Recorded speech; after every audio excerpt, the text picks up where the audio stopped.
I'm David Suchet, and I'm on a journey around the Mediterranean, following in the footsteps of a man who 2,000 years ago traveled more than 10,000 miles around the Roman world on foot, and many, many more by sea. This is extraordinary. We must appear that size from up there. For the last 25 years, I've been fascinated by St. Paul. He was a hugely controversial figure in his own time. He still is today. To some, he's the man who did more than anyone else to transform Christianity from a small Jewish sect into the most powerful religion on earth. To others, he's a preacher of prejudices that have echoed down throughout history. And they must have thought the arrogance of the man. Absolutely. Here he is on the basis of one vision, so he says. He's telling everybody what Changing they should all do. the rules. A man of contrasts and confusions. But if there ever was an historical character I've longed to play, it is Paul. So for me, this is a very personal quest. I could look like that. What do you think? A little bit. A little bit. I'll be seeking out clues in the places he visited, deciphering new evidence from the latest archaeological research, and meeting expert witnesses from around the region to help me uncover this remarkable man hidden within the pages of the New Testament.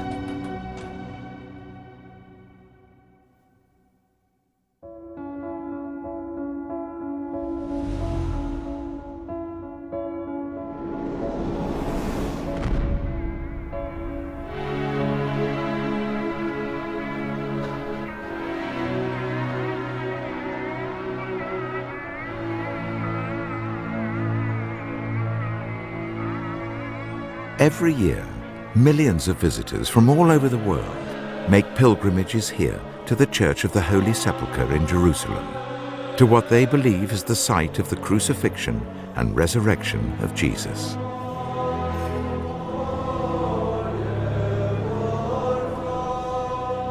But the reason they remember this crucified carpenter is down to just one extraordinary man. We know him as St. Paul. More than any other individual, Paul was responsible for transforming a fledgling Jesus movement from a minor sect of Judaism into a new religion that would one day become known as Christianity. Without him, the new faith could have died out 2,000 years ago. Paul was Christianity's first international ambassador, taking the story of Jesus out to the pagan world, sowing the seeds of a new idea that would sweep through the Roman Empire and change the course of Western civilization. Paul's story is told in the New Testament book of Acts and preserved in a remarkable series of his own letters written to small communities of believers scattered around the Roman world. It was one of these letters that I read when I was filming in America about 25 years ago now. I read it in a hotel room. It was addressed simply to the Romans. Even after 2,000 years, the extraordinary passion of Paul's words leap from the page. The hour has come for you to wake from your slumber, because our salvation is nearer now than we first believed. The night is nearly over. The day is almost here. Paul's letter to the small Christian community in Rome inspired and fashioned my own faith. I became fascinated by him. As an actor, I actually felt I would like to play him. What sort of man was he? What gave him this power? How did he actually change Western thought? To understand this man, I need to get a sense of his world. My journey of discovery starts here, in Jerusalem, the spiritual home of the Jewish people.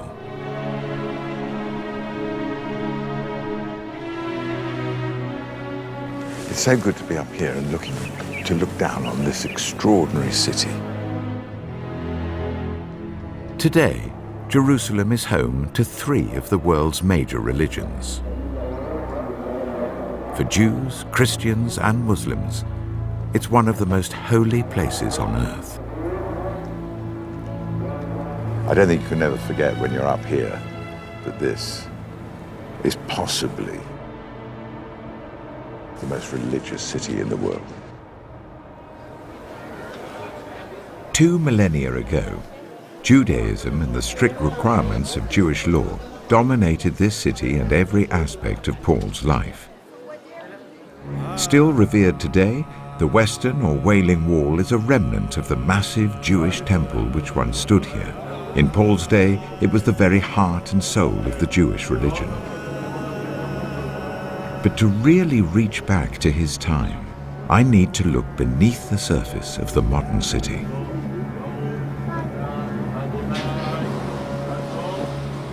Now we are going down underground to a tunnel.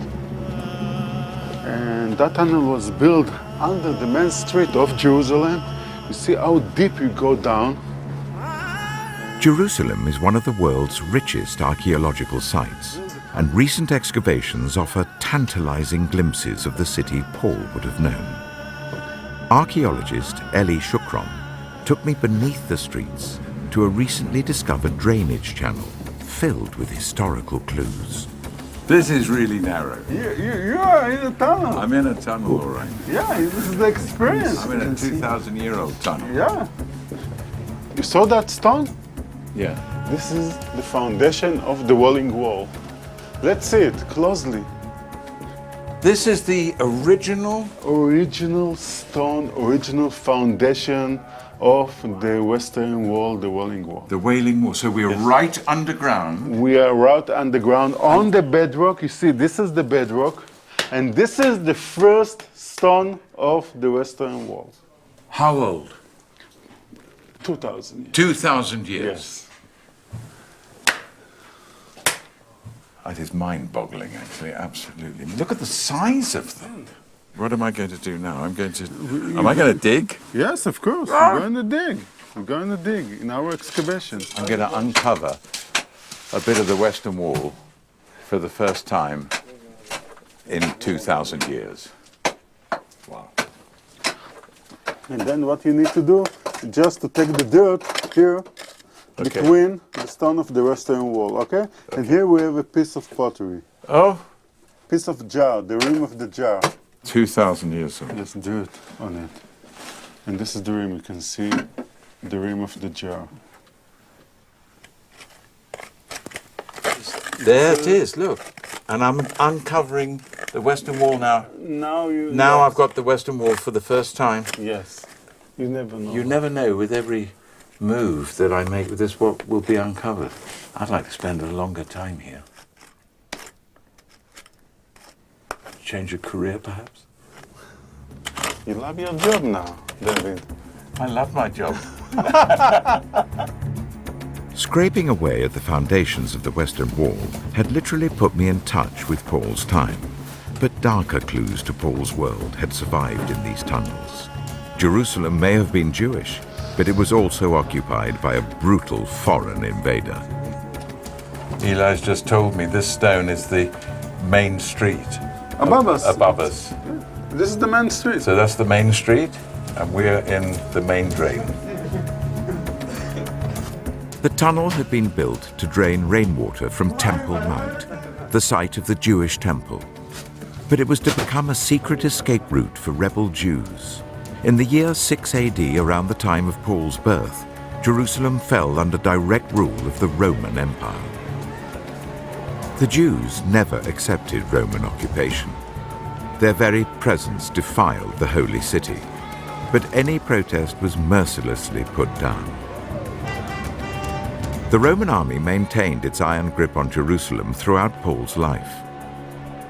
In 70 AD, a few years after his death, they would lay waste to the city, destroy the Jewish temple, and on discovering these tunnels, they massacred everyone they found. Did you find any Roman artifacts in here? Yeah, we found a sword. A Roman sword? Roman sword, yes. God, I wouldn't like to have escaped in this tunnel. It's very, with no light. Yeah, there's no light. You know, it's very, very, very, very... People frightened. Yeah, people fighting, and the women above you on the street, walking. Gosh.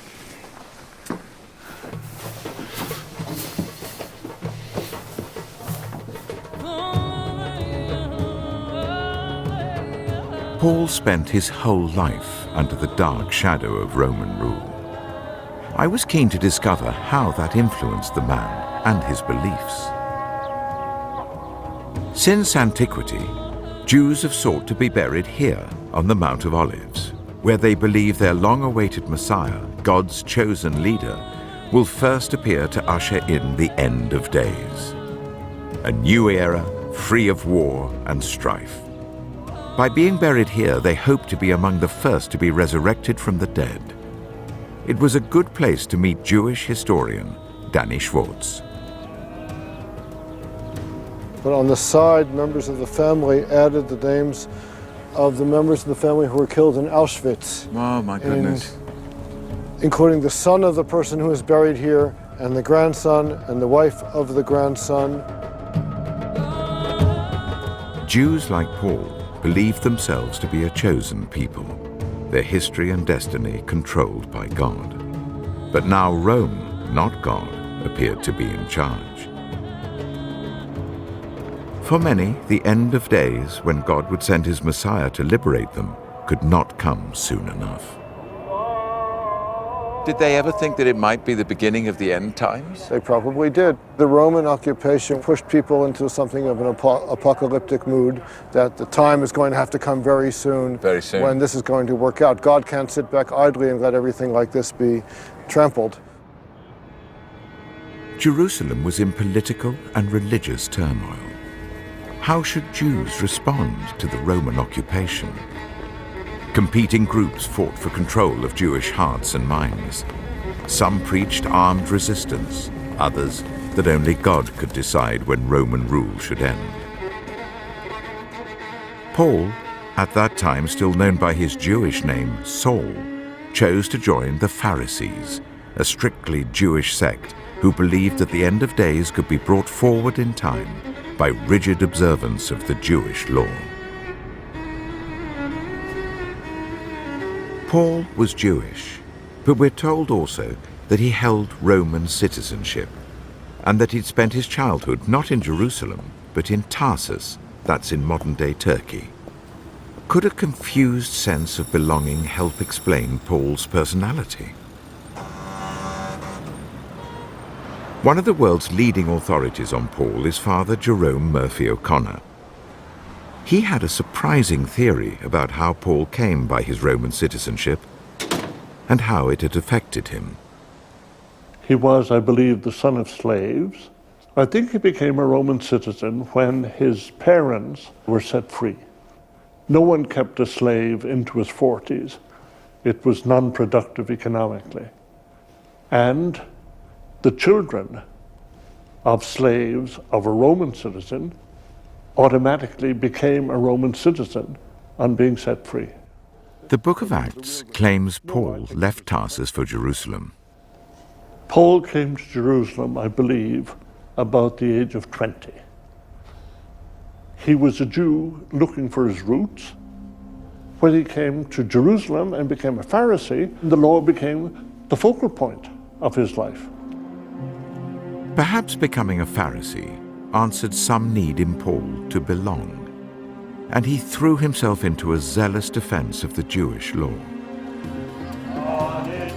But then, around 32 AD, a radical new Jewish sect appeared on the scene, inspired by the recent execution of a rabbi from Galilee. The Jesus movement threatened everything Paul held most dear. Basically, I'm walking up the Via Dolorosa, which is the way they say that Jesus walked to his crucifixion, carrying his cross. It's an extraordinary feeling to be part of a group like this. You're almost caught up in it, you can't help it.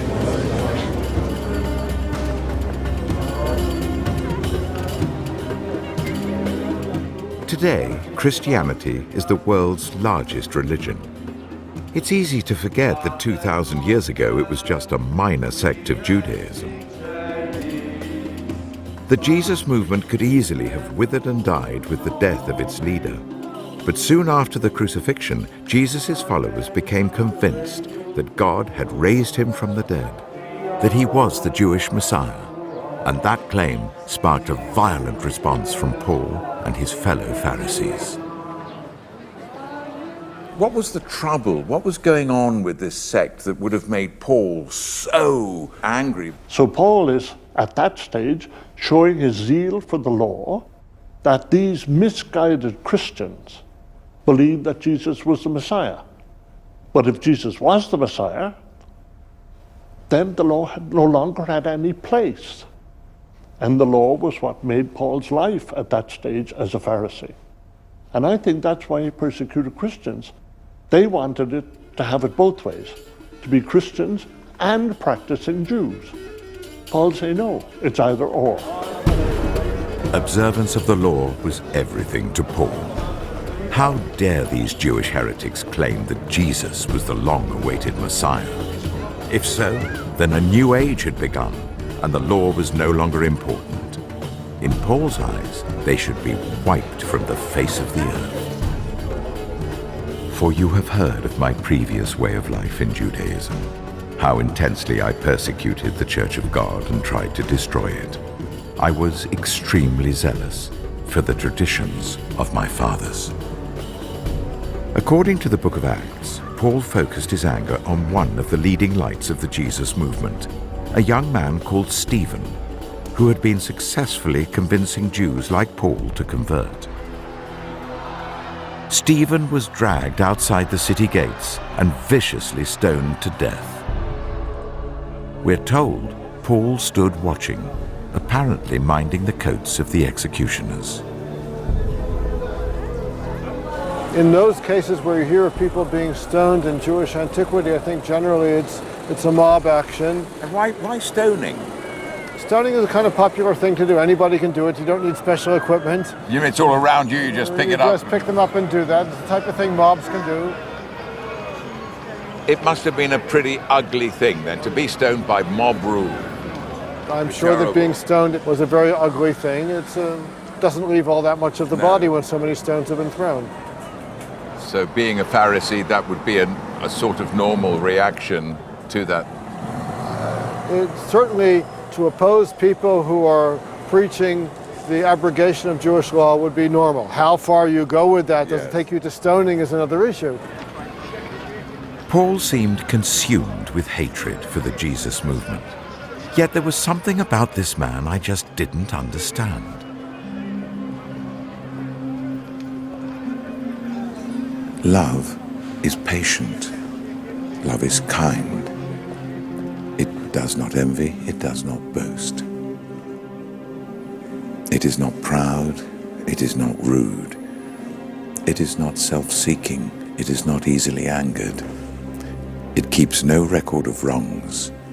Love does not delight in evil. It seems strange to me that someone who can stand by, witness, and even condone such an atrocity of stoning another human being to death is also capable of writing some of the most beautiful words ever written, and are used in wedding ceremonies around the world, even to this very day. What transformed this zealous persecutor of the Jesus movement into its greatest ambassador? According to the Bible, the answer lies on the road to Damascus, in one of the most fantastic and dramatic stories ever told.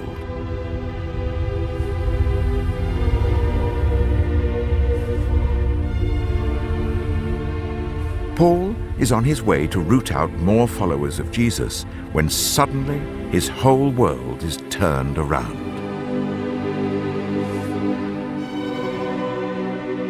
And according to Acts, on his way to Damascus, he had a conversion experience.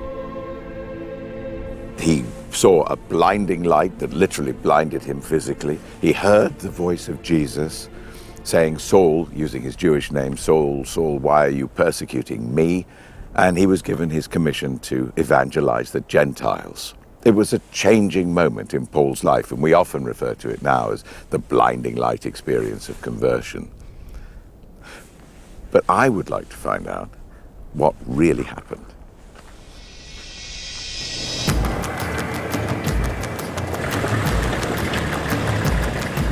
In the Bible, deserts lend themselves to life-changing moments. Both Jesus and Moses had spent time in the wilderness. To help me make sense of Paul's conversion, I met psychologist Shmuel Elric. I'm searching for Paul the character. I can't ignore that central conversion experience. How do I make that change? I would suggest that you look very carefully and deeply into his past.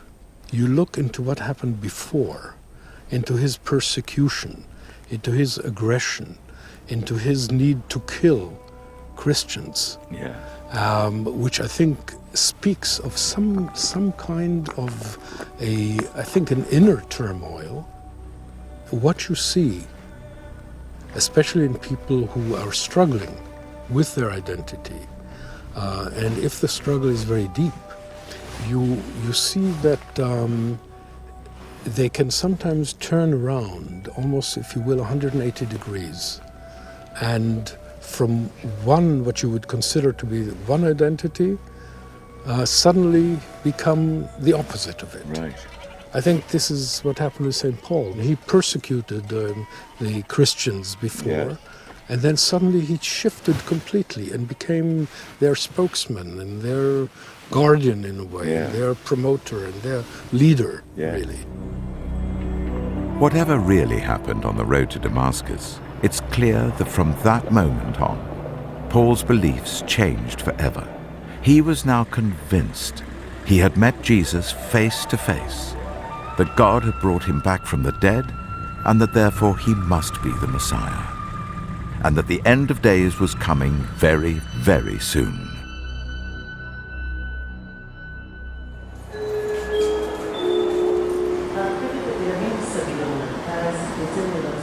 Paul is said to have returned to Jerusalem to try and convince the leadership of the Jesus movement that whatever his crimes against them in the past, he was now on their side. That God had chosen him to be an apostle, on a par with the disciples who had actually known Jesus. It must have been a difficult sell. Perhaps unsurprisingly, the leadership suggested that their former persecutor would be of most use to them away from Jerusalem, back in his home city of Tarsus, in modern-day Turkey. Tarsus, Yes, here we are. where Paul was born. Yes. How had Paul's childhood home influenced his life? My guide Munir grew up in Tarsus and agreed to show me around. Are there many sites that one can go to that will see where Paul went in the city? Is he very famous here? Very famous. We have St. Paul's Well, St. Paul's House, St. Paul's Church, many St. Paul cafes. And is he a popular character? Do Very. people like him? They love him. It's their famous son. Tarsus is a Muslim city and has been for centuries, so I was intrigued by how today's population regarded Paul. After Friday prayers, Munir took me to the Grand Mosque to meet some of the locals. Could you ask our friend what he might know about St. Paul? Şimdi St. Paul, aziz, muhterem St. Paul büyüğümüz. We know him as a Christian saint who had this incredible energy. Yes. He walked for miles. Yes. He probably had a donkey. Yes. And he went from one village to another and explained all about Jesus, what Jesus was saying. How much has Tarsus changed since you were a child? The essence of Tarsus is the same. In other words, it's retained its values. I think the most important value Tarsus has is tolerance for each other. This area is liberal. Tarsus is liberal. Probably this is the influence of St. Paul. Yeah. Do you think It has to be. What else? Because of St. Paul? Yes, what else? It was fascinating that here in Muslim Tarsus, Paul was remembered as a liberal influence. Let us stop passing judgment on one another. Make up your mind not to put any stumbling block or obstacle in your brother's way. Munir had given me a great introduction to the modern city, but I was keen to find out what Tarsus would have been like in Paul's day. Thank you very much. Which way do I go? You go this way. All right. I go. How had it shaped him as a boy? And what had he learned here that would help him on his new mission to win converts to Jesus? At one of the city's few remaining Roman sites, I met archaeologist Sarah Duragonal. This is the only known archaeological remain we have from the time period Paulus has lived here in this city. This is a Roman road? This is a Roman road. It is dated to the 1st century BC or AD. We are not yet sure, but there is a very similar example for this road in Pompeii, which is dated to the 1st century BC. Would Paul have actually walked along this road, do you think? We think so. We can imagine that he walked through because it's just the time period he has lived here. So he must have walked here. Was this a busy city? Yes, it was a very important city because it was a philosophical city. Many philosophers passed by from this city. Did they? And we know that there was a school for philosophy in this town. So alone this shows that it was an important city. And is that possibly why Paul would have said, I'm a citizen of no ordinary city? Yes, that can be a good explanation for this sentence. So he was very proud of this city. And he's also very proud of his dual, if you like, dual citizenship and nationality. He says, I'm a Jew and I'm a Roman. Yes, both characters. And he knows perfect Greek. He is educated in that language. He has the Roman citizenship and he is a Jew. Paul's early life had been very different from that of Jesus and the disciples. Paul had grown up in a city, was well educated and held dual citizenship. We're also told he was able to earn his living as a tent maker, the type of man who in Tarsus was perhaps able to start bridging the gap between the Jewish and non-Jewish worlds. I'm sure Paul must have had some success in Tarsus, because he was then called to the huge cosmopolitan city of Antioch to help build a new community of believers. Wow, what a breathtaking view of the city.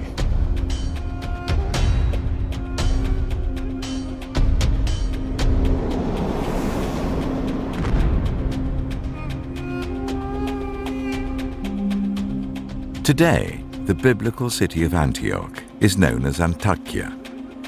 On the outskirts of the city, I passed the magnificent Iron Gate, one of the few survivors from ancient times. And a little further down the valley, carved into the mountainside, was a site that tradition says played an important role in early Christianity. Helen. It's here that I met New Testament scholar Helen Bond. That's quite pretty, actually. It does, isn't it? This is St. Peter's Church, where, according to church tradition, the church at Antioch met, and St. Paul is even supposed to have preached here on occasion. Really? Yes. Who was he preaching to then? Well, it's really interesting because this is a mixed community of people, people from Antioch. Some of them are Jews, some of them are non-Jews, all kinds of people that have heard about the new faith and have been anxious to join. A lot of people in the ancient world were quite interested in Jewish ideas, the idea of monotheism, one God, the Jewish ethics. And so Christianity was a little bit like that. Clearly it was coming from a Jewish background. I think also at this time there was an interest in people towards a sort of more personal kind of religion, perhaps something more than the gods of Rome were offering. He's also talking about something he believes, the end of the world is going to come soon, you've got to prepare yourself, get ready. I think, in this kind of place, a big, thriving city like this, that might have been quite attractive to a lot of people. And Paul was an urban man, wasn't he? He was a city man, and he would have worked here, and would he have been comfortable? I think he would. I think he'd have been entirely at home in a place like Antioch. It was very similar in many ways to Tarsus, where he was from, and very different, I think, to the kind of places that Jesus and the disciples were used to. They were much more rural men. For Paul, he's part of this establishment. Yes. He can talk to anybody in this city. He's perfectly at home here. Whereas I think it would have been much more difficult for the first followers of Jesus. In Antioch, the Jesus movement was building a bridge between the Jewish and non-Jewish worlds, and Paul's skills in talking and preaching to non-Jews made him the ultimate bridge builder.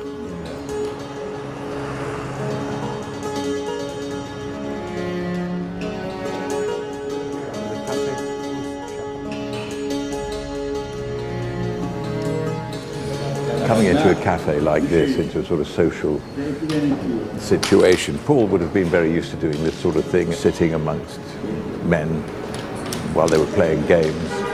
I don't think much would have changed in 2,000 years, and he might have taken advantage of the situation and started chatting about his beliefs. Something about Paul's message clearly rang true in Antioch. I wondered if Helen was right, that maybe he was offering a more caring alternative to the brutal norms of Roman society.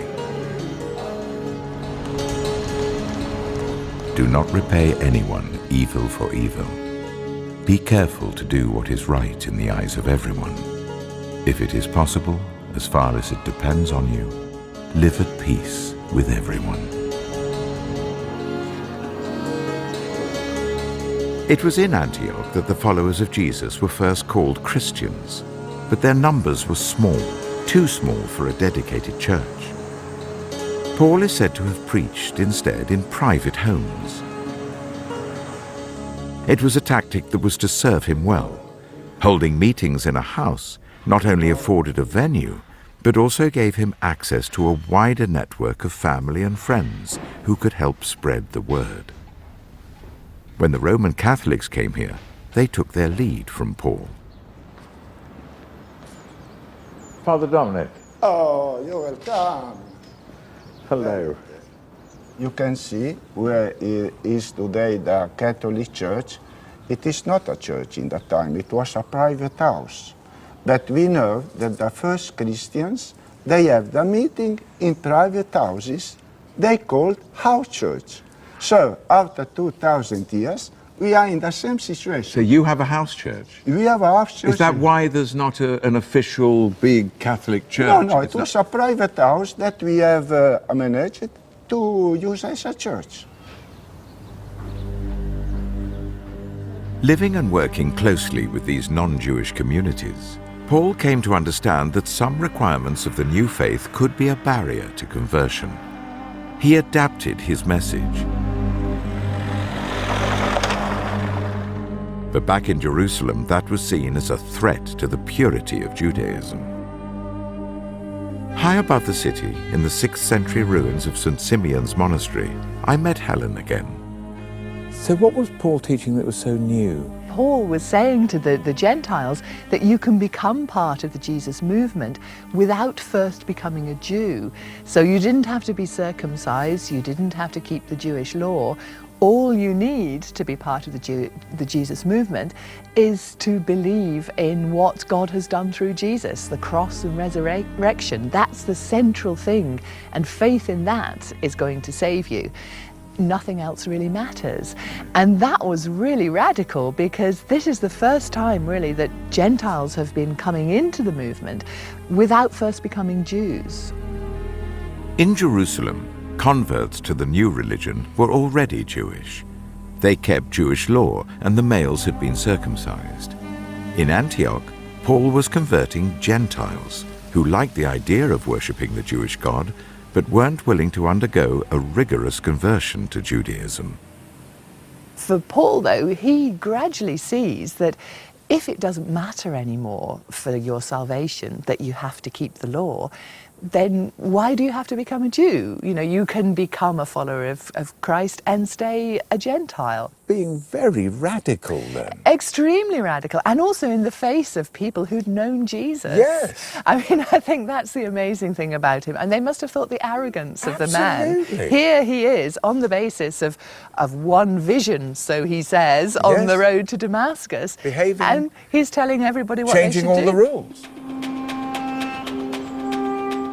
Paul had come to realize that the only way he was going to convert large numbers of Gentiles to Jesus was by dropping the need to become a Jew first. He was typically bullish about that mission and was prepared to use any means necessary to bring non-Jews to his new faith, even if that meant they no longer needed to observe the Jewish law.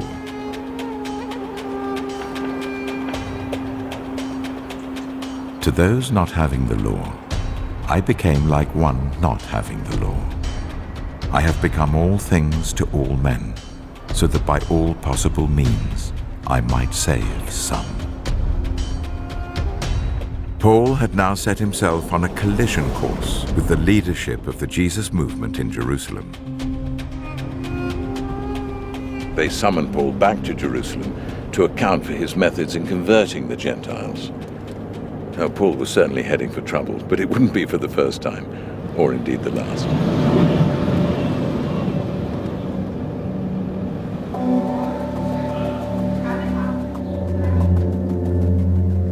I'm off to meet the Greek Patriarch of Jerusalem, Theophilus III. The Patriarchate traces its line of succession all the way back to James, the brother of Jesus, and the leader of the movement after Jesus' death. It was to James and his Jerusalem council that Paul came to argue his case that Gentile converts to Christianity did not first have to convert to Judaism. Good morning. Yes, it's very nice to meet you. Me too. Thank you very much for letting me. If he lost the argument, Paul risked both his mission to the Gentiles coming to a grinding halt and personal humiliation. Yes, please. Could you tell me what the outcome was from the Jerusalem Council? We must understand if we put ourselves in his position, yes. right? He was lonely. He was the only one that undertook this mission Yes. to go and preach to Gentiles. So again, he broke the closed circle. It was difficult. Paul, of course, defended his case. Paul was a wise man. Don't forget that he was well versed in Greek philosophy and literature, Yes. right? So he had developed a very open mind. St. James was a very wise elder, and he did not reject Paul's argument, right? This has been really kind of you. Thank you. Thank you very much indeed. You're welcome. Thank you. The conflict was resolved in Paul's favor. Neither circumcision nor uncircumcision means anything. What counts is the new creation.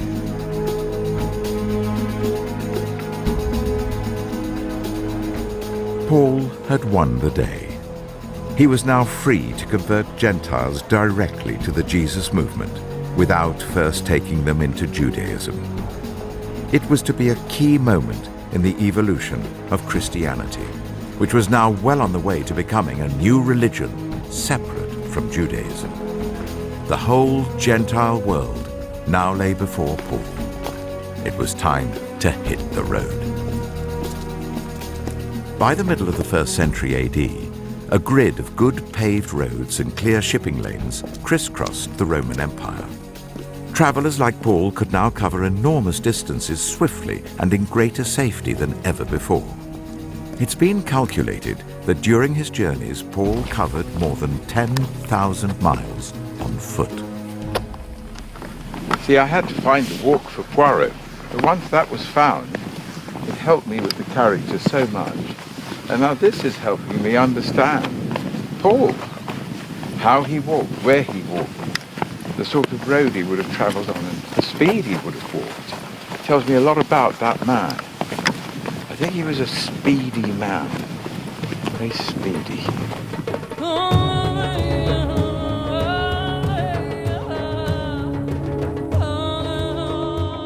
The road would carry Paul to Ephesus, the greatest city in the whole of Roman Asia, a pagan stronghold.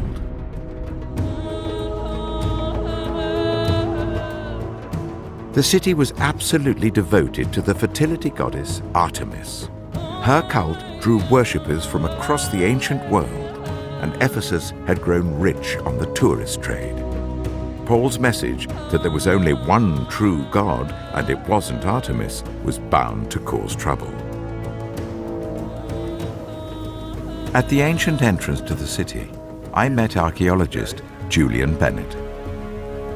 At the time St. Paul would have been here, this would have been full of ships, probably 100 or so ships. Right up to here? Right up to here. We're actually more or less on the harbour edge. We're standing at the harbour gateway here. When you look up into the distance, you can see the hills going round there. The river would have come right up to here. The sea would have come right up to here as well. What would Paul have found when he first arrived here as far as religion was concerned? What would he have been faced with? Artemis, the goddess. The goddess? The main goddess of the city. This is her birthplace. This is where she belongs. She has her wonderful temple just outside the city, one of the 7 wonders of the world. It would have been built beautiful white marble. I mean, Paul would have seen this when he sailed into the harbour. He would have known he was coming into a nest of paganism, if you like. I've always read that Paul, first of all, went to synagogues to preach whenever he visited somewhere. Was there a Jewish population here? Yes, there was a very large one, certainly from 300 years before the time of Paul. We don't know exactly how large, but possibly between 5,000 and 10,000. And the population stayed here even after Paul carried on being Jewish as well. And we can see that quite clearly from the menorah carved into the library here. And somebody's sitting down one day carving this away. Carving on the steps of a library? Yes. Ephesus had no problem tolerating other gods. Even the Jewish god was being worshipped here. But Paul threatened the status quo. His new way was exclusive, and his message to Ephesus was blunt. The end of the world is coming. You waste your time with idols. Artemis is no god at all and cannot save you. You must follow Jesus. An obscure crucified carpenter from Galilee. One thing you have to say about Paul, he certainly wasn't bothered by conflict. This is a 1st century statue of the goddess Artemis. I wonder if this could have been the very one that Paul might have looked at. And try to imagine what he would have felt when he saw this image for the very first time. He probably thought the very same things as actually came out of his mouth. You're just made of stone. Push you over and you'll break into hundreds of pieces. We know the cult of Artemis goes back 1,000 years before Paul even arrived. And what sort of man must he have been to come to a city like this that had been worshipping a goddess Artemis for 1,000 years and believed that he could change their system of belief.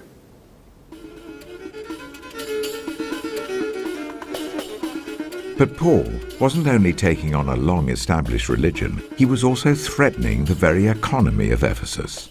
Few worshippers left the city without first buying a small copy of the goddess as a souvenir. and opposition to Paul's preaching, led by the city's idol makers, finally boiled over into a riot. They all gathered together here in this theatre. And Demetrius, who was a silversmith who was making idols of Artemis, addressed the crowd.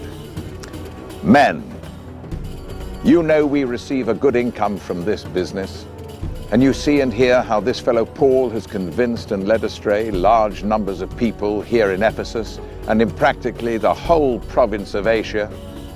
He says that man-made gods are no gods at all.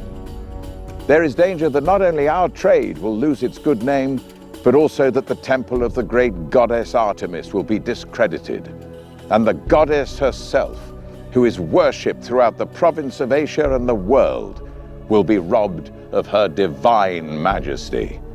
And he really did. He whipped up the crowd to a frenzy, and they started shouting, "Great is Artemis of the Ephesians! Great is Artemis of the Ephesians! Great is Artemis of the Ephesians!" You can hear it ringing around the theatre. And it was very soon after this that Paul probably realized that his life was in danger, and after 2 years he decided it was time to leave.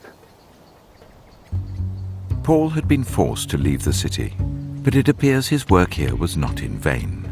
Ephesus was one of the great hubs of the empire, and visitors to the city eventually went home. Some of them took Paul's message with them. His words were spreading across Asia Minor. Ephesus is still being excavated, but so far no churches dedicated to Paul or traces of his time here have been discovered inside the city. But high above Ephesus, in a mountainside cave, I was told there was a reminder of him.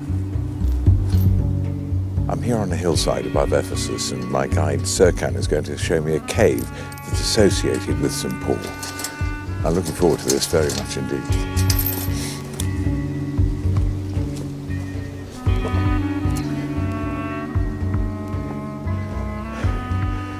This is quite a climb, but I think it's going to be worth it. Nearly there. Discovered in 1906, the Grotto of St. Paul is thought to have been a sacred Christian site since the 1st or 2nd century. Got my torch.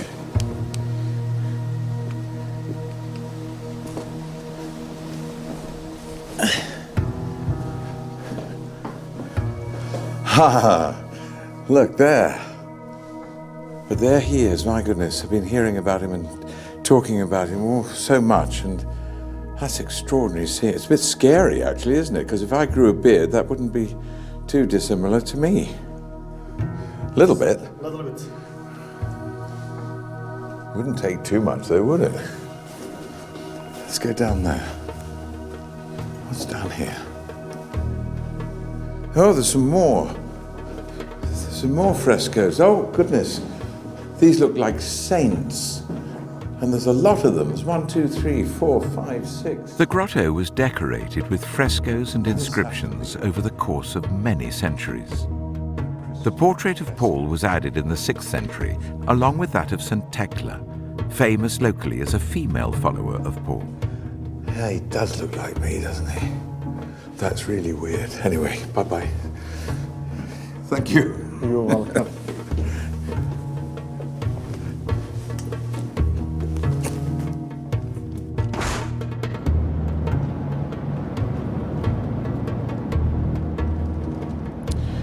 Seeing the image of Paul and Thecla in Paul's grotto really inspired me to find out more about their story, and I was reading a book called Acts of Paul and Thecla. And there was what I believe to be the only physical description of Paul ever written, and I put it down in my notebook. He was a man of middling size, and his hair was scanty, and his legs were a little crooked, and his knees were projecting, and he had large eyes. His eyebrows met, his nose was somewhat long, and he was full of grace and mercy. At one time he seemed like a man, and at another time he seemed like an angel. Now, apart from the physical description, I was also very interested because I think that also describes his personality. At one time He could seem very direct, very human, very earthy. He certainly didn't suffer fools gladly. And at another time, he could be very fatherly and very gentle.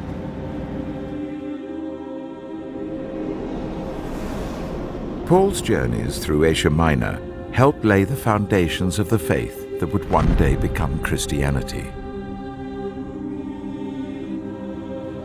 Even though Turkey is now a Muslim country, his influence lasts to this day.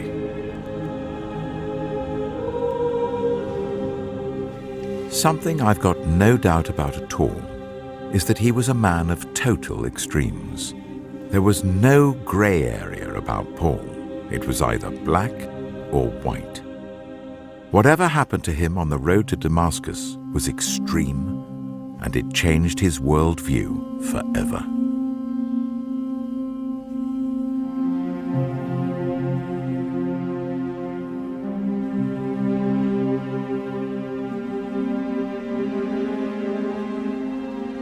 But what's really interesting for me is that it didn't change his personality or character. He was a man of total conviction and extremes of behavior. He could be very angry, imperious, proud. He could be very boastful, my way, not yours. He had also a fanatical drive and energy because he genuinely believed that Jesus was going to come back soon, and for him the end of the world was really imminent. So I've learned a great deal about this man, and I'm not sure at the moment whether I like him very much. Would I have dinner with him? Well, I don't know, perhaps just one course. But I've only found out about him so far. There's so much more that I need to know to have a fully rounded character, so much more that I need to discover about this extraordinary man.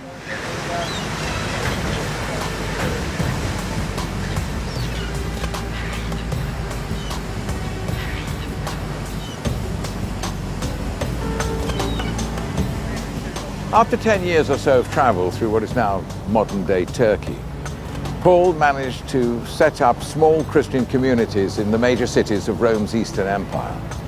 And these cities were always situated either on major roads or in major seaports. And it was from these cities that the message was able to spread out to the surrounding countryside. But in a letter to the Romans, Paul wrote, "There is no more place for me to work in these regions."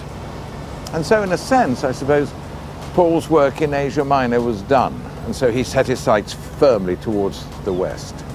He wrote again, "It's always been my ambition to preach the gospel where Christ was not known."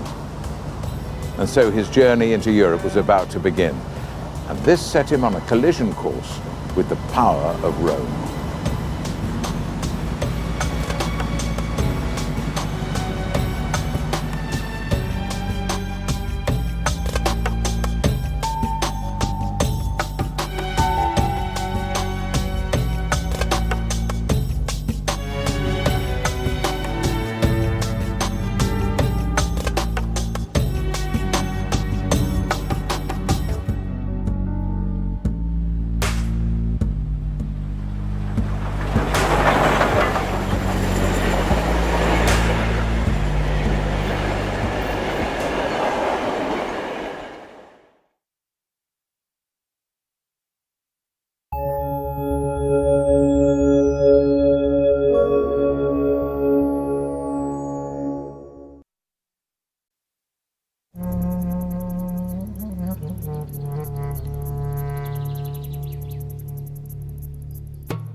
I'm David Suchet, and I'm on a journey around the Mediterranean, following in the footsteps of a man who 2,000 years ago traveled more than 10,000 miles around the Roman world by foot and many, many more by sea. This is extraordinary. We must appear that-sized from up there. For the last 25 years, I've been fascinated by St. Paul. To some, he's the man who did more than anyone else to transform Christianity from a small Jewish sect into the most powerful religion in the world. To others, he's a preacher of prejudices that have echoed down throughout history. And they must have thought the arrogance of the man. Here he is, on the basis of one vision, so he says. He's telling everybody what they should do. Changing all the rules. A man of contrasts and confusions, a fanatical persecutor of Jesus' earliest followers, who once supported the stoning to death of early Christians, who then claimed to have experienced a miraculous conversion on the road to Damascus. Love is patient. Love is kind. It does not envy. It does not boast. It is not self-seeking. It is not easily angered. A man convinced that the end of the world was coming and that he had a God-given mission to convert non-believers to Jesus. You're just made of stone. Push you over and you'll break into hundreds of pieces. If ever there was an historical character I've longed to play, it's Paul. So for me, this is a very personal quest. I could look like that. What do you think? A little bit. I'll be seeking out clues in the places he visited, deciphering new evidence from the latest archaeological research, and meeting expert witnesses from around the region to help me uncover this remarkable man hidden within the pages of the New Testament.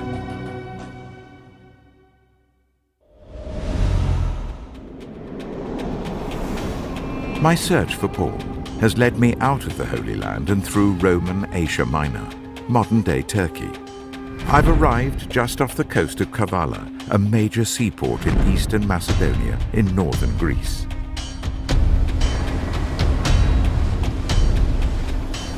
In the 1st century AD, this was the main gateway to Philippi, a major garrison city of the Roman Empire. And it was here that Paul first set foot on European soil.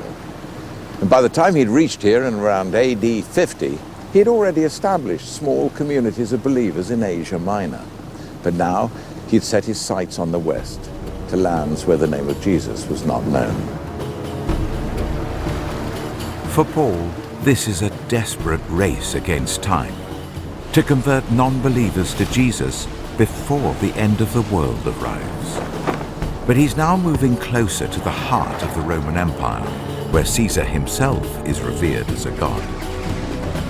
And he's carrying with him a radical new manifesto, preaching that all are equal whatever their place in society, calling for love and understanding within communities, and demanding that pagan ways be swept away by a higher moral code.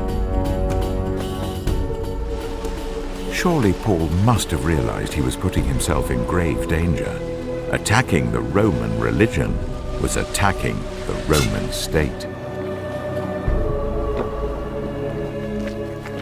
Once ashore, Paul's journey to Philippi would have taken him along the Via Egnatia, a major Roman road that ran through northern Greece. Incredibly, several long stretches of the road still exist today. It really is the most extraordinary feeling to know that I'm actually walking on the same stones as St. Paul walked when he went to Philippi. And it's 15 kilometers and uphill most of the way.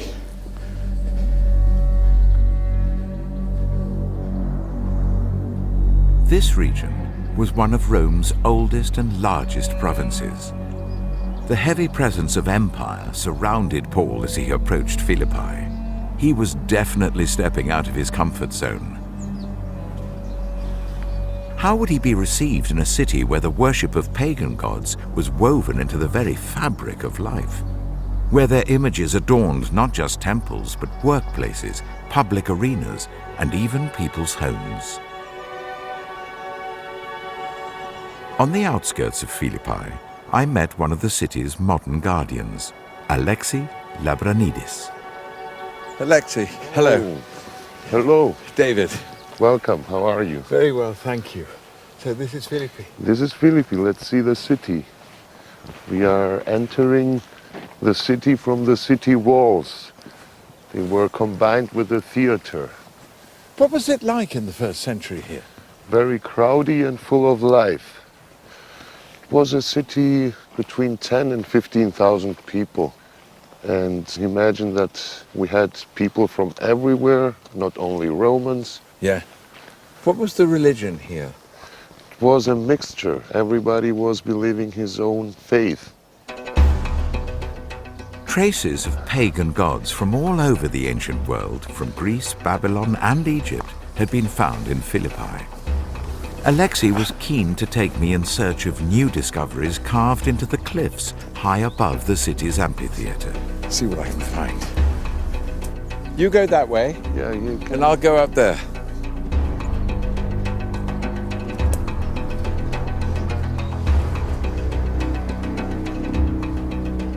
Oh, look, up there. Looks like a hunting scene. It looks as if the hunter is throwing something. It's like a big comic book on the rocks. It does look like a big comic book. In a huge quarry, comic book quarry. Are there many of these all over? All around you can. Oh, look, there's another one here. Oh, wow. Here you can see Artemis with the bow and the dog. We had a society of hunters. They had dogs and they were believing Artemis, the goddess of the hunt. Why are they here amongst these rocks? People were mining here and were taking material to build the city of Philippi. So they were given an offer back. Back to the earth? Back to the earth, yes. I just love the fact that these carvings are something that people put back into the earth in gratitude for them taking the rocks out of the earth to build this fantastic city of Philippi. Giving back to the earth for what had been removed was a basic pagan belief. It was clearly well ingrained in this city. Convincing people to give up these traditions would not be easy. Paul's first challenge was to try and find a way into this possibly hostile community. He would have to tread carefully. What would become the Christian faith had never been spoken of in Europe before. He needed to find a sympathetic first audience. When Paul first came here, he was just outside the Roman colony of Philippi. And, as was his custom, he went looking for a synagogue to start preaching. But the Jewish community here was so small, there wasn't even a synagogue. So he came down to a riverside, and there were a group of women here. And one of the women was called Lydia, and she was a purple dye trader. And she heard him speak and was baptized. And the important thing here is that Lydia became the first European convert to this new religion that would one day be called Christianity. Other converts followed. Paul now had a toehold in Europe, but his time in Philippi was short-lived. When he converted a slave girl without her owner's permission, it led to his arrest and public beating.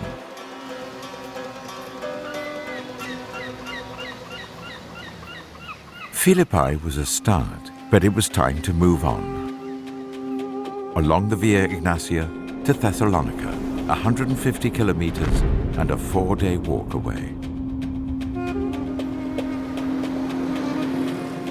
Though Paul was leaving Philippi behind, it was vitally important that he stayed in touch with the small community he had established. There was always the risk that a fledgling church would break apart after he had gone. Paul was to become a master of the new technology of letter writing. The only contemporary sources we have for Paul's life and journeys are in the Bible's book of Acts and in a remarkable series of his own letters which now form much of the New Testament. Each of these surviving letters was written to a specific community: the Philippians, the Romans, the Thessalonians. What intrigued me was how and why these letters were written. At Thessalonica's Vlatadon Monastery, I met biblical scholar Eddie Adams. Paul primarily wrote to communities, and mostly to communities that he himself founded. So he was writing to his own converts. I think what prompts him to start writing is usually the circumstances of the churches being addressed. Something goes wrong, there's some problem, and that causes him to put pen to paper. I think he had a very strong sense of responsibility for the churches under his control.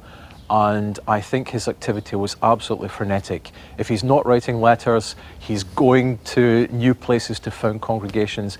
We get the sense that Paul is, in every sense of the phrase, a man on a mission.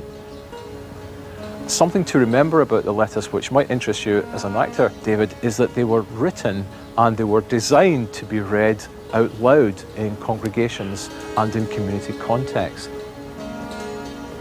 So we actually have his spoken word. Yes, I do think we are capturing the voice. We have, in the letters, captured the voice of Paul.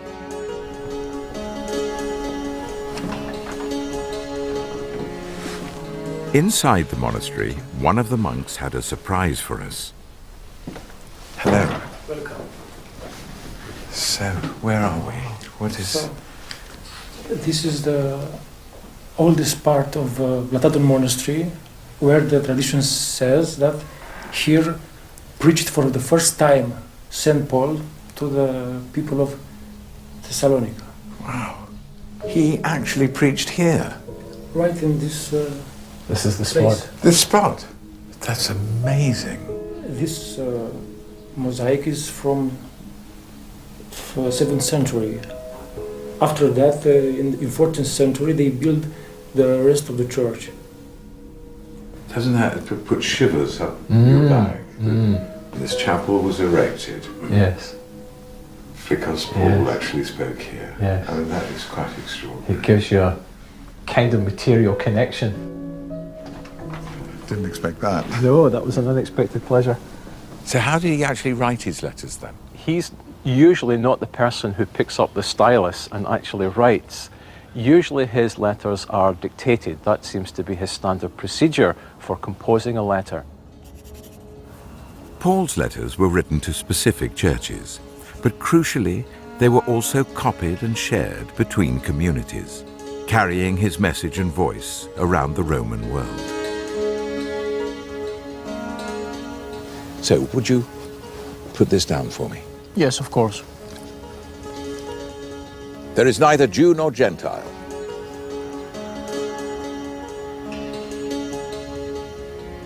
Neither slave nor free, nor is there male or female, for you are all one in Christ Jesus.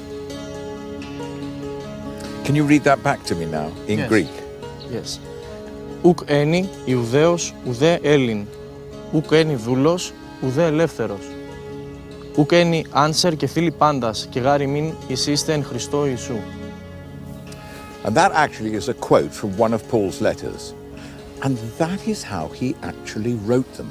He didn't pick up a quill, dip it in ink and write on a piece of paper or papyrus. No, he dictated them to a scribe. So what we have when we actually read Paul's letters are his actual spoken words, his chosen vocabulary, his sweep of sentences, his energy. And that tells me so much about Paul the man. Thank you very much indeed. Thank you, Steus. You're welcome. In recent years, some of Paul's letters have come under fire. One passage in particular has been drawn into the modern debate over women's place in the church and has been used to justify why they shouldn't be priests. Women should remain silent in the churches. They're not allowed to speak, but must be in submission, as the law says. Yet in the very same letter, Paul appears to contradict himself by referring to women praying and prophesying in church, implying he doesn't expect them to be silent.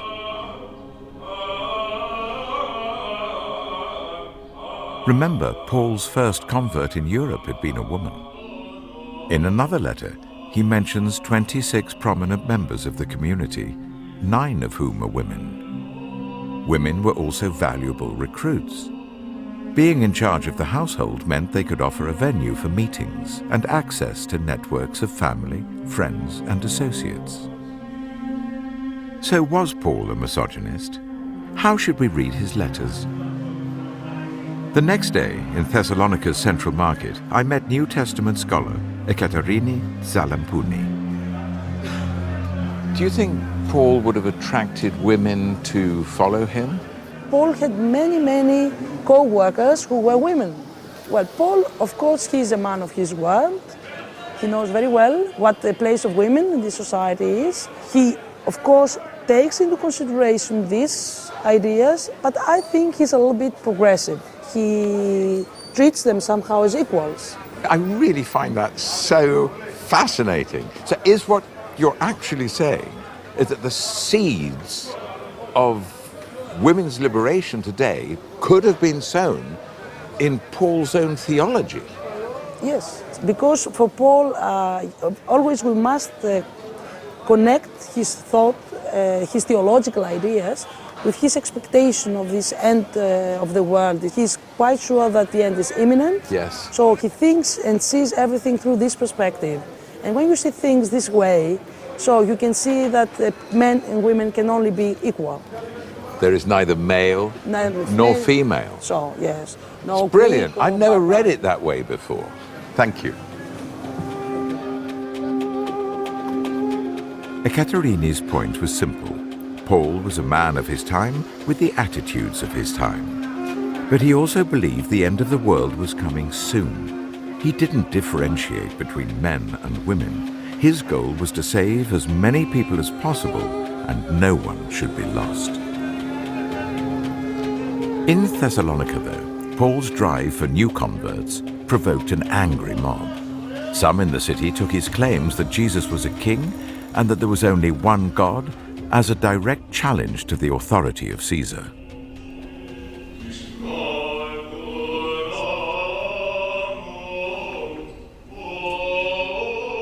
Around AD 49, he wrote his letter to the Thessalonians, the earliest surviving Christian writing of any kind.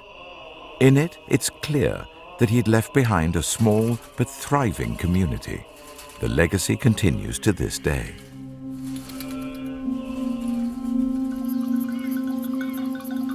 After being driven out of Thessalonica, Paul set off for Athens. To aid his journeys and the transport of his letters, he was able to exploit the supremely efficient communications network of the Roman Empire.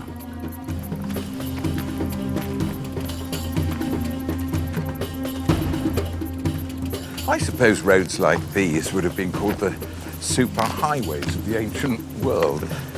They would have carried messages, information, and new ideas between cities, towns, and villages. But unlike the modern high-speed internet, where messages can travel across the globe in seconds, in the ancient world, messages traveled slowly and would have required someone to actually set out on a journey. I have been constantly on the move. I have been in danger from rivers, in danger from bandits, in danger from my fellow Jews, in danger from Gentiles, in danger in the city, in danger in the country. Paul knew the risks, but he wouldn't give up. For me, the journey to Athens was by car and train. Paul would have walked or traveled by ship along the Aegean coast. On a clear day, he could have seen Mount Olympus, home of the Greek gods. Who are they? The 12 gods of Olympus? Ares. Ares? Yeah. Theas. Theas? Poseidonas. Poseidoras? Poseidonas. Not. Poseidonas? Yeah. Yes. Hera. Hera. We got 4. We've got 8 more to go. You got 15 kilometers to find 8 gods.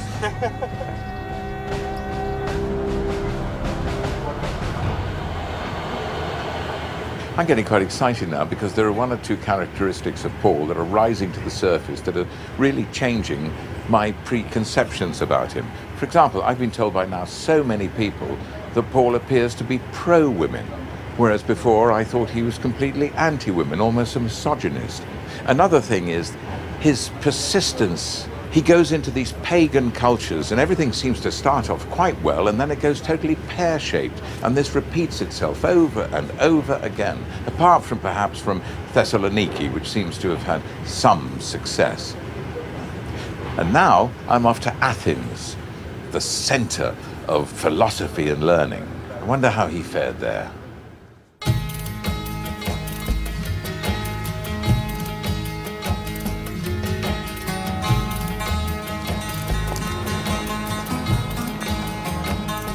When Paul arrived in Athens, it had been under Roman rule for more than 100 years. Yet it was still the cultural and intellectual center of the ancient world. A place of lively debate pretty much all of the time. Convincing a city of master philosophers that they should give up their pagan beliefs would be a hard sell indeed. According to tradition, Paul confronted the philosophers on the Areopagos, a bare marble hill below the Acropolis in Athens. It was there I met historian Despina Iosif. Despina, we're in this fantastic location, but how does this relate to Paul? It's a place where Athenians used to hold philosophical discussions, and it's no wonder because it had this amazing view, as you can see. When Paul came to Athens and he was preaching the Christian message, some philosophers found his message intriguing and they decided to bring him here, and they invited him to give a speech. What do you think Paul's reaction would have been coming to Athens? He saw the city full of gods and so many idols everywhere and so many temples. He was in fact outraged to see the city full of pagan gods. Athenians typically worship their gods with offerings or animal sacrifices at altars scattered around the city. In his speech, Paul mentioned seeing an altar honoring an unknown god. The Athenians venerated the unknown god just to make sure that they didn't leave. Didn't leave anybody out. Exactly. Yeah, it's got to hedge your bets when gods are concerned. Exactly, you can never be too sure. No. Referring to the unknown god allowed Paul to argue that his god was now making himself known to Athens. Was his message shocking to them? Oh, I'm sure it was, because they were really unfamiliar with the Jewish religion. And he told them about the coming of Jesus and the resurrection of the dead, which they really found particularly odd. To the Greco-Roman mind, humans had an agreement of a reciprocal nature with their gods. Gods expected humans to perform sacrifices for them, and humans expected in return gods to grant them prosperity and to fulfill their wishes. So the Christian message must have struck, at least initially, most pagan listeners as bizarre.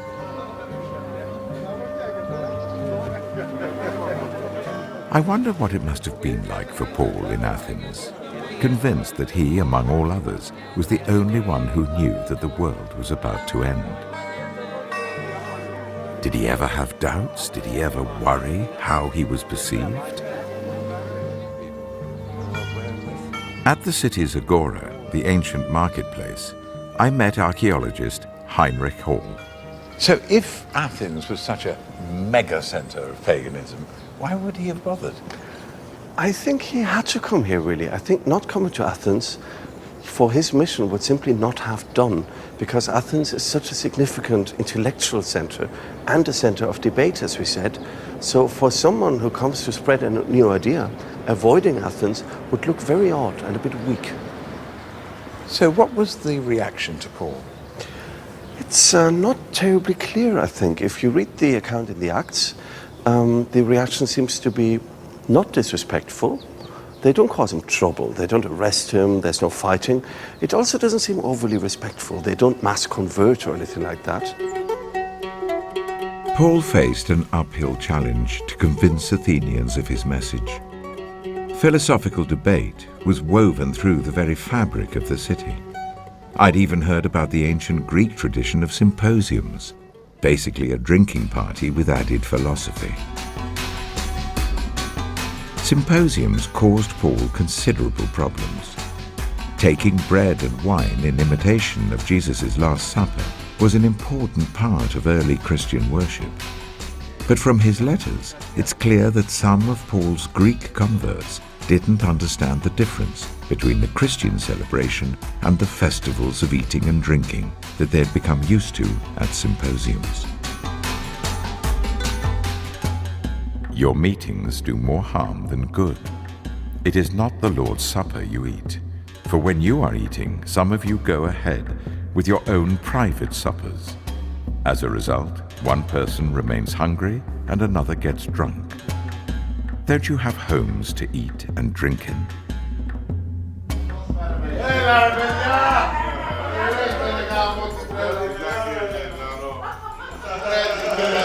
It's been absolutely fascinating for me to watch this reenactment of a symposium. And this was going on when Paul would have been here. And you can see how the debating, the intellectual society was really rooted in Athens. But apparently this could become very bawdy indeed. I think I'll leave them to it. It could go on for some time.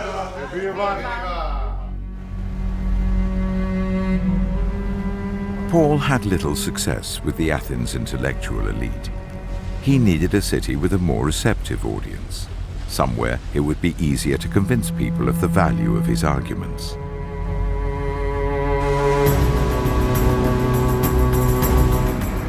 And so to Corinth, and through the magnificent Corinth Canal. Completed in 1893, amazingly the first serious attempt to construct it was started in Paul's day. The Emperor Nero himself digging out the first rock with a golden pick. This is extraordinary. We must appear that size from up there. What a feat of engineering. I wonder what Paul was thinking as he approached Corinth. I mean, he had a pretty tough time of it in Europe so far, and yes, he'd made a few converts along the way, but certainly in Thessaloniki and Philippi, he had to leave in a hurry, and he wasn't that well received in Athens. So it must have been with a little more than apprehension that he was approaching possibly the most notorious city in Greece. As he himself says in a letter, "I came to you in weakness and fear and much trembling." At that time, Corinth was literally a melting pot of people from different nations, different religions, and certainly different morals, so it must have been a huge challenge ahead of Paul.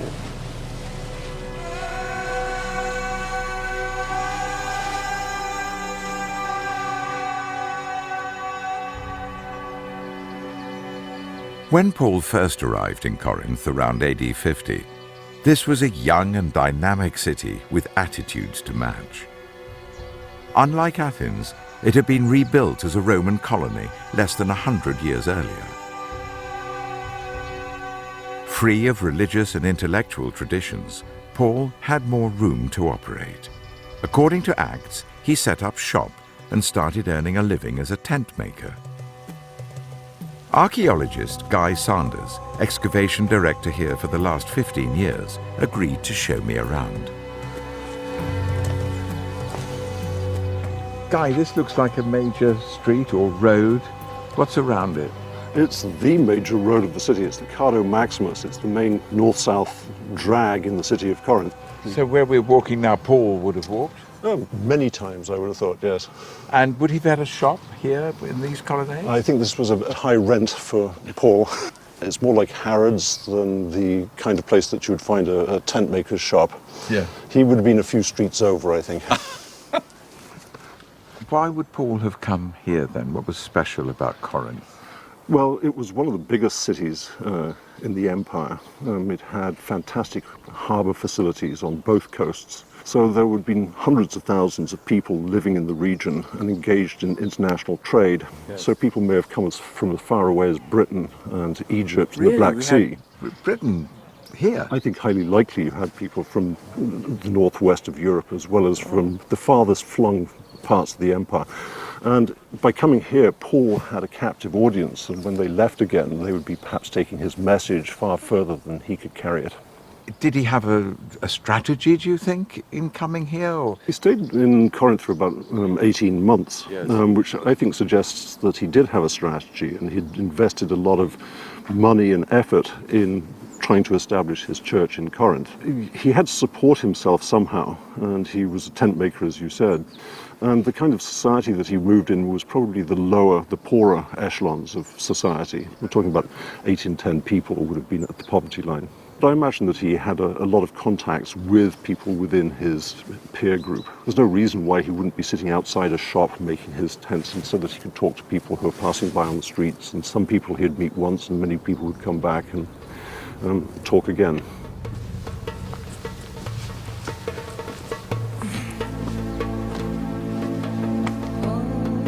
I think what I've learnt about Paul, now having visited Athens and Corinth, is that he was very adaptable.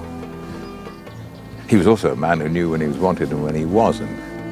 I mean, we learnt that in Athens he could talk to philosophers, but he wasn't really welcome there and he left. Whereas in Corinth it was a different matter.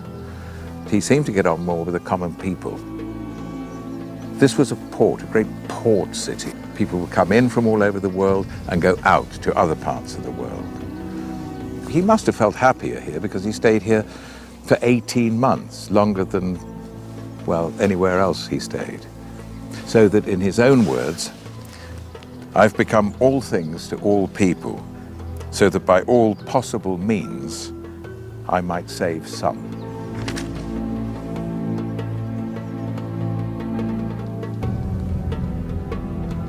While in Corinth, Paul wrote a letter to a community of believers in Rome. It laid out his theology in the clearest possible terms. Romans would become the most influential script in the history of Christian thought. His purpose for writing it was to announce his intention of visiting the city to gather funds for a mission westwards, perhaps to Spain. But before he could go, he had an errand to run, back to Jerusalem. We know that Paul made at least 2 trips to Corinth. And when he was leaving for the final time, he was taking with him quite a large sum of money as a donation for the church back at Jerusalem. It would appear that his plan was to set sail from a nearby port, here at Cenchreae. But at the very last minute, he and his companions discovered a plot against Paul's life. So he decided to walk clockwise around the Aegean.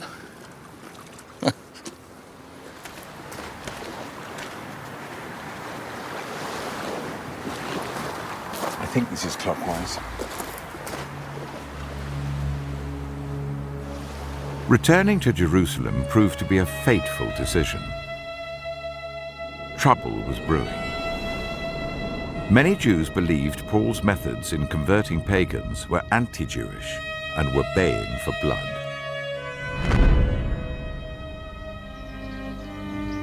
Paul faced a showdown at the Jewish temple, the most sacred site in Judaism. The temple's strict purity rules meant that any non-Jewish or Gentile companions Paul had with him would not be allowed beyond a certain point. Now, Paul knew these rules, but he was accused of breaking them. Either he had purposely picked a fight, or his enemies had framed him. We're told that in moments a riot broke out and Paul's life was in grave danger. What provoked such a violent response?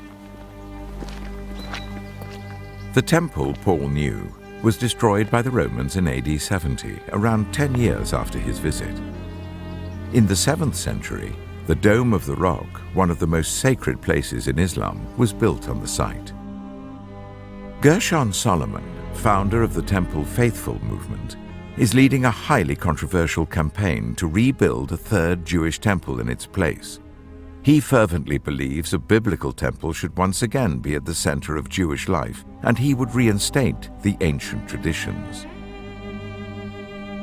But I was hoping Gershon could help me understand why Paul's alleged actions were so provocative. The temple was the heart and the soul of the Jewish people. They could not come inside the temple because of the law of pureness. You should know it is not, you are not coming in a regular building. No. Even not to a synagogue, you are coming to the house of God. If it was discovered that Paul brought Gentiles inside this temple area, how would people have reacted then? First of all, it would be considered as a terrible provocation. Yes. And he knew the law of the temple. And he would have known. Yeah. Yes. On the wall was written in Greek that a stranger that will cross this wall will die. Will die? Will die, yeah. So if Paul or any other one will bring Gentiles inside the temple, it could be a terrible thing, and the reaction will be also terribly. Which is why there was a riot. Yeah.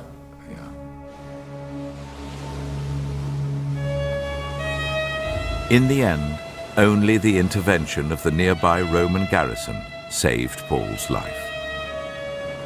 He was arrested and taken under military escort to the Roman governor in Caesarea.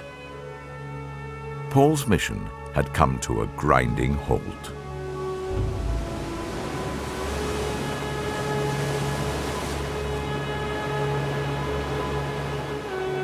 Caesarea was the capital of the Roman province of Judea, purpose-built around a magnificent new harbor.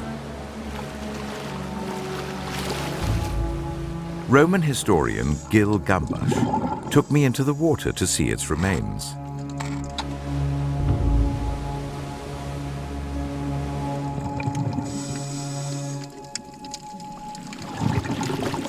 So, the big pillars there. Yes, they are. They're huge.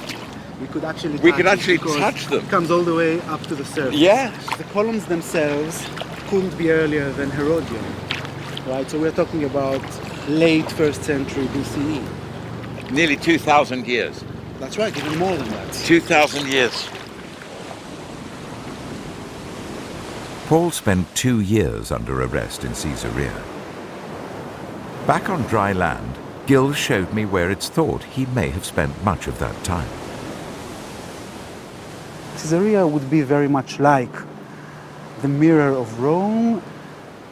The governor of this province would be sitting here in this most central city in Judea, probably making use of Herod's palace, where we stand right now, as his praetorium, his government's seat, if you will.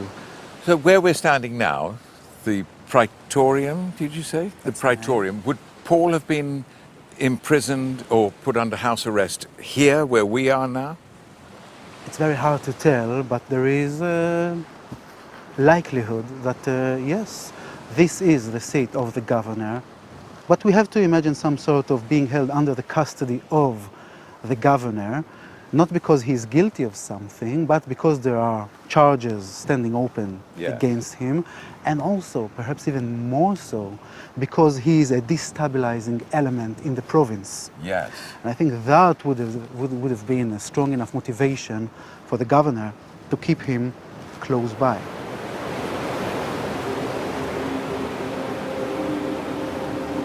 The Roman governor seemed in no particular hurry to resolve Paul's case.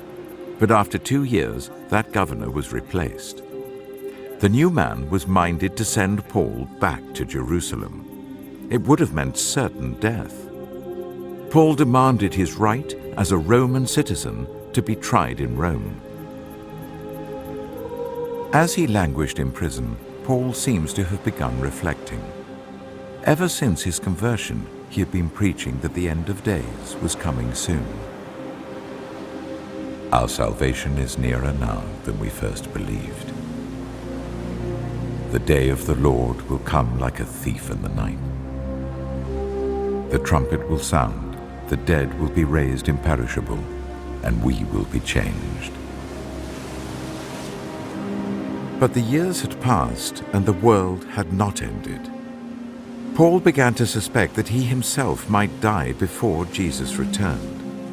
From prison he wrote, "I desire to depart and be with Christ, which is better by far."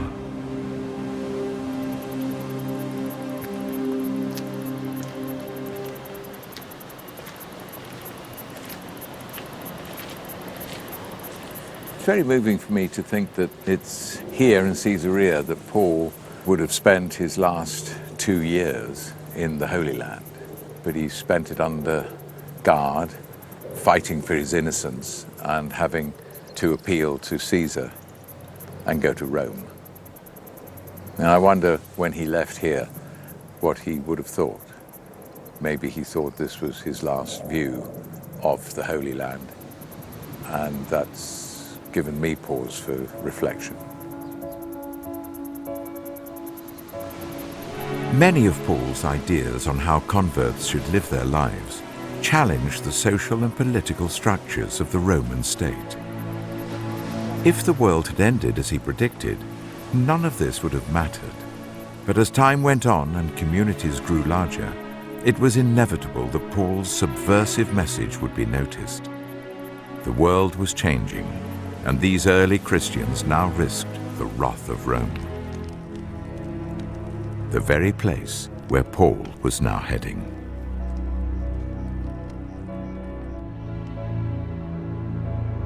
The Bible's book of Acts tells how Paul was taken by ship to Rome. But on the way, a storm blew up, and after 2 weeks of being tossed around at sea, he was shipwrecked on Malta. The ship's company was forced to overwinter on the island before continuing to Rome.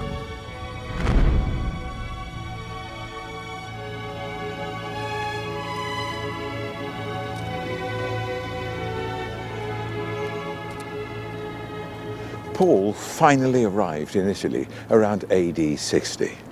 From the port of Puteoli, where he landed, it was then a 130-mile walk along this road, the Appian Way, to Rome. By now, he was probably in his late 50s and would have spent 30 years on the road. He had established small communities of believers throughout the Roman Empire, but this was his first time in the imperial city itself, and he was arriving in chains. It must surely have crossed his mind that he might never leave Rome alive. The Rome Paul saw was not the Rome of Gladiator. Many of the big iconic monuments, the Colosseum, the Pantheon, and the Triumphal Arches, had not yet been built. But the city was under the rule of the Emperor Nero, who would launch the first imperial persecution of the Christians.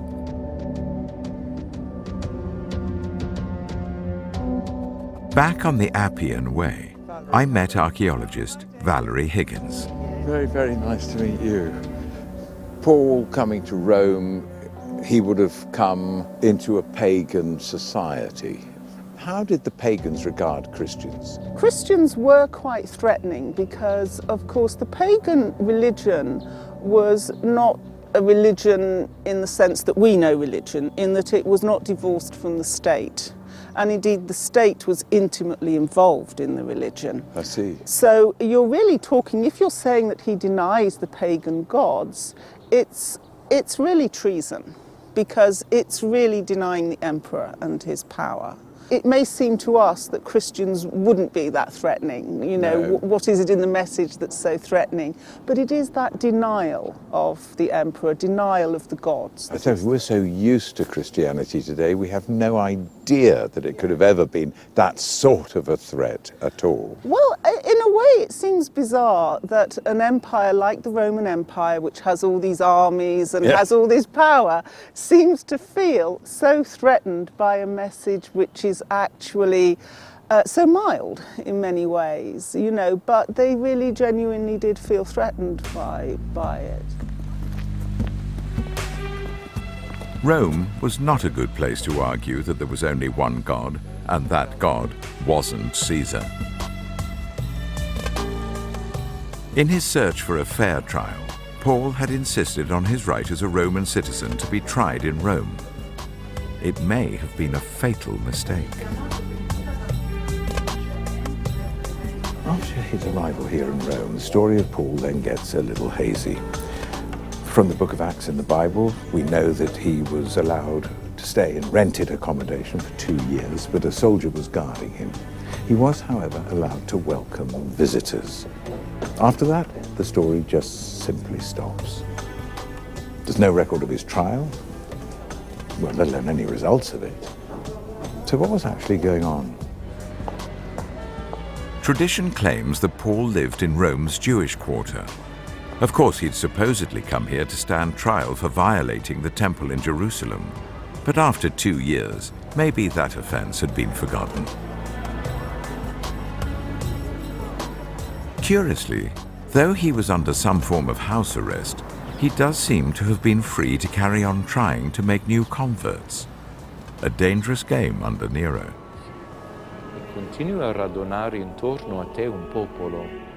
The church tradition is that Paul paid the ultimate price and was martyred for his faith. Father Scott Broder, an expert in Paul's writings, explained what he thinks may have happened. He is announcing that Jesus is Lord. And we know in the Roman Empire, there's only one Lord, and he is Caesar. So if someone starts saying, this Jesus, this Jew from Galilee, we believe he is the Son of God, and he continues to reign, he has power.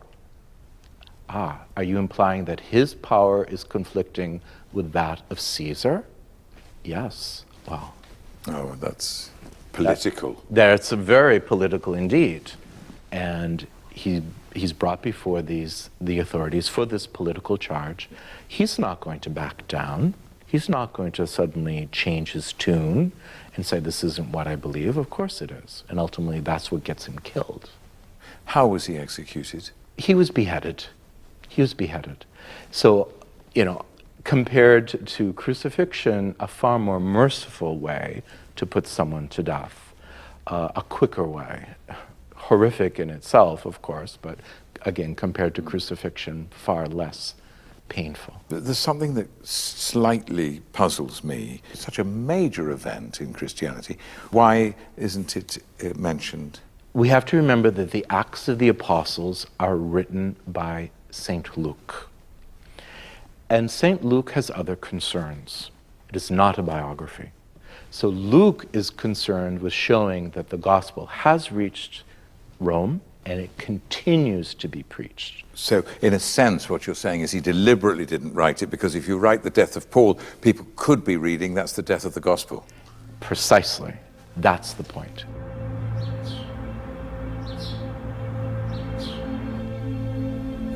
Some have argued that Paul wasn't executed, that he continued westward to Spain or perhaps returned to the east. The truth is, we just don't know. But the church tradition is that he was beheaded and buried here in Rome, where the Basilica of St. Paul outside the walls now stands. Good evening, Your Eminence. Cardinal Francesco Monterisi led me to what he believes is the final resting place of Paul. The tomb is behind this door. We can open it. And inside the sarcophagus is St. Paul? Yes, we believe the body of St. Paul is inside. Have you been able to see inside? We could not open the sarcophagus, but a endoscope has been dropped inside. Yes. We were able to see some pieces of tissue and some pieces of bones. We were able to take a small piece of bone, and it was examined by experts. The result of the examination was that it belonged to a man of the 1st or 2nd century after Christ. Right. How amazing. This is the basis of our idea that this is the real core of St. Paul buried in this sarcophagus. Amazing. It's very special. Yeah. Isn't it? Yes, it is. Thank you very much. It is a great pleasure. It's a great privilege for me. Thank you. Thank you. We can never be sure whether Paul's body ever lay in this tomb. It seems that the biggest piece of evidence that he died in Rome is that it is here that his story ends. There is simply no evidence for anything else. It's strange that the New Testament doesn't record what happened to Paul. If he was executed, then perhaps publicizing that fact would only serve to discourage new converts. Or maybe in the midst of Nero's persecution of Christians, one man's death simply went unnoticed. The Roman persecution of Christians, however, continued for 2.5 centuries after Paul's death, but the faith continued to grow until AD 380, when Christianity was made the official religion of the Roman Empire. In a strange sort of way, it's perhaps appropriate that if I really want to find Paul, the best place to look is in his own words. So let's hear this extraordinary man speak. For I am the least of the apostles, and do not even deserve to be called an apostle, because I persecuted the church of God. But by the grace of God I am what I am, and his grace to me was not without effect. How can some of you say there is no resurrection of the dead? If there is no resurrection of the dead, then not even Christ has been raised. And if Christ has not been raised, our preaching is useless, and so is your faith. But Christ has indeed been raised from the dead, the first fruits of those who have fallen asleep. For since death came through a man, the resurrection of the dead comes also through a man. For as in Adam all die, so in Christ all will be made alive. Like Paul or dislike him, you certainly can't ignore him.